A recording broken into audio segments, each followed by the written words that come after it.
Okay. Here we've already explained this stomach sample in a separate video.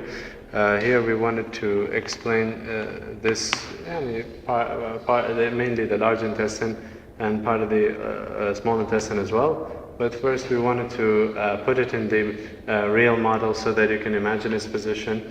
So here we can see the gastroesophageal junction, okay, and lower down the junction of the pylorus with the first part of the duodenum.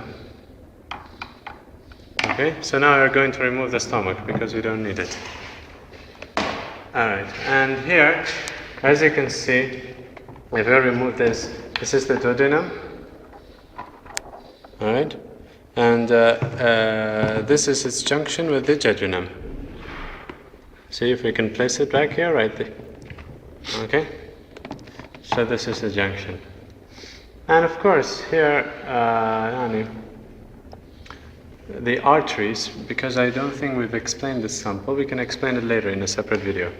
Okay, so first we have this sample. We can begin with, again, this is the duodenojejunal junction. Okay, we cannot see the rest of it, so we're moving on to the large intestine. These are quails of the small intestine, but they're not really distinguishable. The large intestine, here's the cecum. Okay, you can see a depression in its lower end. You can see this depression. This is the site of the appendix. And from embryological origin, the appendix is actually, at birth, it's attached to the caudal end. But because of the disproportionate growth of the wall of the cecum, you can see that it turns slightly posteromedially. That's why you see it near the caudal end of the appendix, of the cecum. Here. Okay. At its junction with the ascending colon, we have the entrance of the ileum. Okay? And this is, as you can say, the ileocecal valve, or junction. Above it we have the ascending colon, and in the colons we have the tenia coli. Even in the cecum they are supposed to terminate at the appendix. It's not visible in this sample, I believe in the other one. So here, this is one of the tenia coli. This is another. Okay. This is just the muscularis externa, histologically. And this is the third one. Okay. They're not uniting, it's just for purpose of illustration. And if we go higher up, here we reach the hepatic flexure. We can put it back there with the liver, but it will take time. It sits right beneath the liver. It's called the hepatic or right colic flexure. It's just the transverse colon until near about here. This is part of the midgut. From here it becomes the hindgut, distal third or the second half. And this is the splenic flexure, or the left colic flexure of the descending colon. Here we have the descending colon going down until it terminates at this sigmoid colon. And yes, this is also just descending colon. There's no sigmoid colon here. We can say that here on the sample, this is the junction. You know, look at this. This is the descending colon. This is its junction with the sigmoid colon, and this is the sigmoid colon going down, becoming the rectum. Okay, and the tenia coli terminate at the rectum. They're supposed to, at least. So these are for the intestines. For the blood supply, some of these branches, I'm not sure, but it's likely. First of all, of course, this is the, if we put it back here, this is the left side, okay? So if we go to the left side is mainly supplied by the inferior mesenteric. So this is supposed to be the inferior mesenteric artery. And again, this is supposed to be the left colic with its two branches, ascending and descending, the sigmoidal, and this is supposed to be the superior rectal branches. Okay? On the right side, we know that mainly the right side is supplied by the superior mesenteric, so This is supposed to be the superior mesenteric. Its origin is higher. So as I said, this is not clear. It gives branches like the middle colic, okay, the right colic, and again, as I said, I'm not sure. And this could be the continuation. It could be the ileocolic branch, or this is the continuation and it joins the ileocolic branch. Okay, and this is going from this side. It's the superior mesenteric vein. Okay. So, I don't know what this vessel is. If we move on to the sample, the model itself, again, you know, some things are obvious, like the esophagus or the aorta, the trachea. That's not our concern. Here, in the abdomen, this is the esophageal hiatus, the level of T10. This is the abdominal, and the aortic hiatus, and the diaphragm meaning, at the level of T12. And the caval opening is supposed to be located near here, T8. Here, this is the spleen. Okay? And we can see the entrance. This is the spleen. You can see the entrance of the splenic artery, and it's divided into many branches. It's supposed to be about 6 branches. And this is the splenic vein, draining it and going back. Here, this is the celiac trunk. This is the aorta. This is the celiac trunk, T12. Okay? Yes. It gives off the left gastric. So if we bring the stomach back,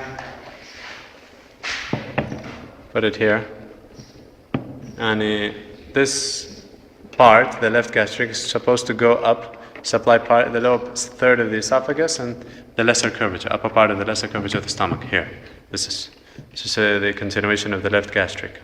Okay, and we have. So this was the first branch. The second was the splenic. The third is the common hepatic. This one, only this small segment is the common hepatic. It divides into the hepatic proper, and the continuation is the gastroduodenal artery. Okay, and again, this one is supposed to be the right gastroepiploic artery, because if we bring the stomach back here, and yes, it's very obvious. It goes directly to the lesser curvature of the stomach, so it continues as this artery. Yes, as the greater curvature of the stomach. What did I see?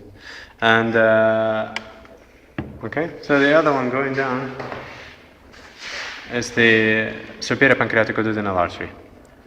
Right between the duodenum and the pancreas. Superior pancreatico-duodenal. Where does the inferior pancreatico-duodenal come from? From the superior mesenteric artery. It's not obvious here. And, okay, these are the arteries. So this, of course, is the portal vein. And this is the bile duct, the common bile duct. Maybe if we can bring the liver back. This is the liver.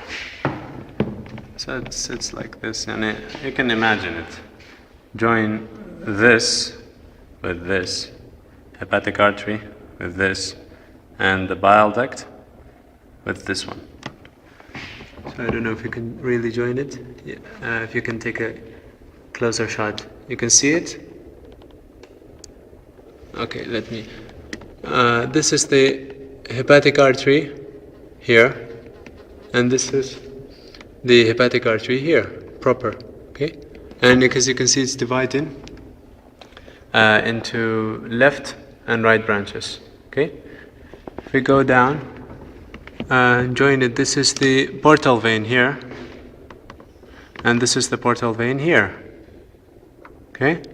This is the bile duct, common bile duct formed, and here, this is the bile duct formed from the cystic duct and common hepatic duct. Okay? Okay. And other things. This is the kidneys. This is the suprarenal gland, the left one. This is the right one. This is the apex.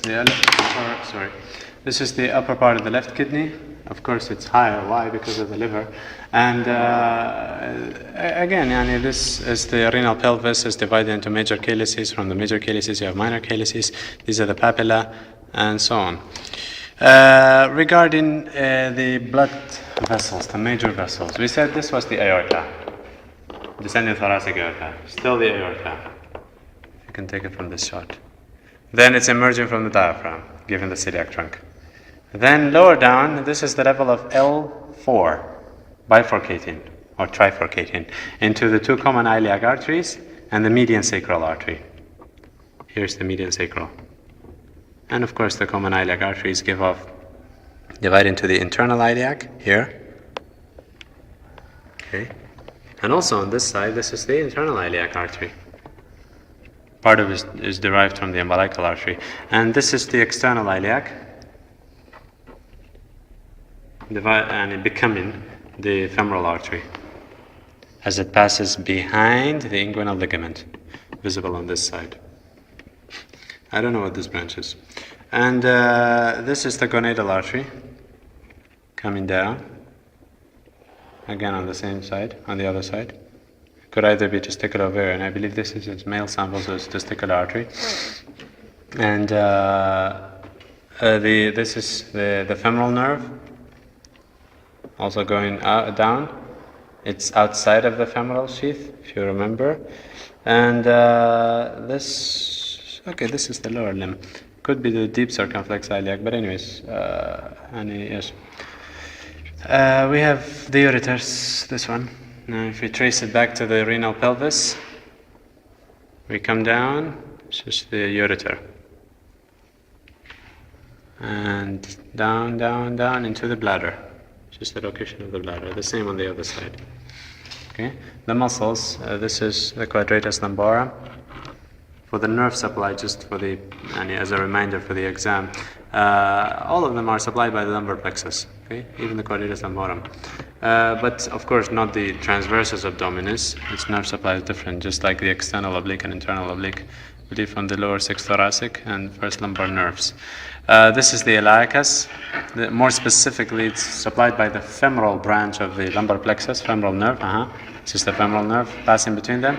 And if you remember from lower limb, we said the femoral nerve passes between the psoas and the iliacus, directly in the groove between them. So this is the psoas muscle. It's supplied by the lumbar plexus, and they are going with the iliacus to the lesser trochanter. This is the iliac crest. Everybody knows this. And this is the diaphragm here, part of it.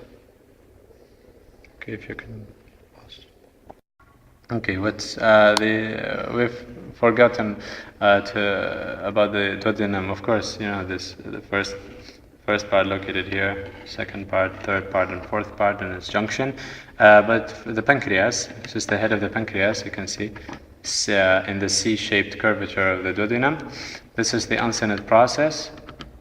This part, the uncinate process with the lower, is embryologically the ventral pancreas is two buds.